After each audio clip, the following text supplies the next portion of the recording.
بسم اللہ الرحمن الرحیم، السلام علیکم ورحمۃ اللہ وبرکاتہ۔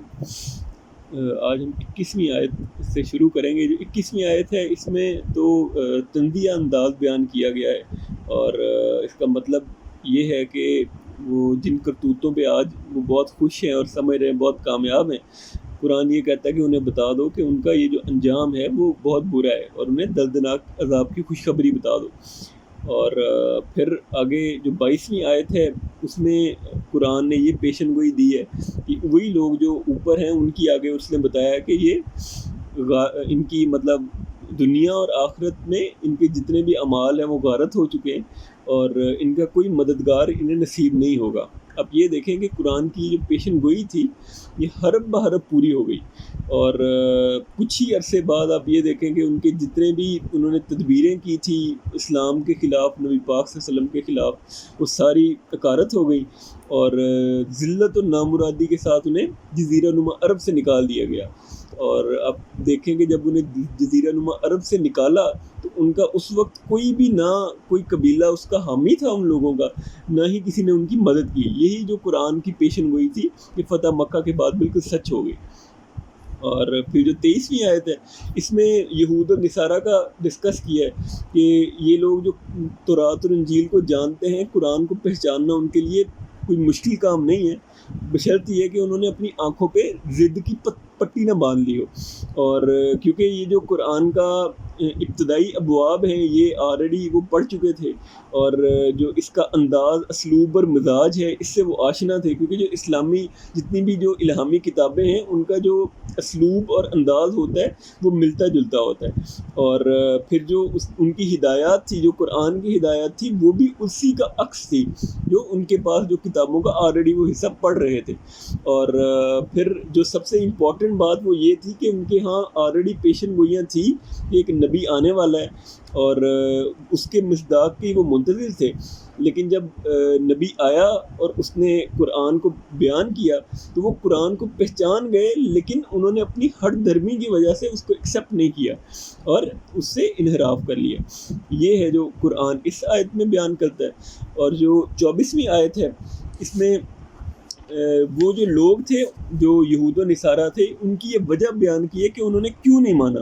وہ یہ کہ وہ یہ سب اس لیے کہ انہوں نے یہ کہا ہوا تھا کہ ہمیں گنتی کے چند دن کے سوا آگ ہرگز نہیں چھوئے گی، اور انہوں نے جو جھوٹی باتیں تراش رکھی تھی انہوں نے ان کے دین کے معاملے میں ان کو دھوکے میں ڈال دیا تھا۔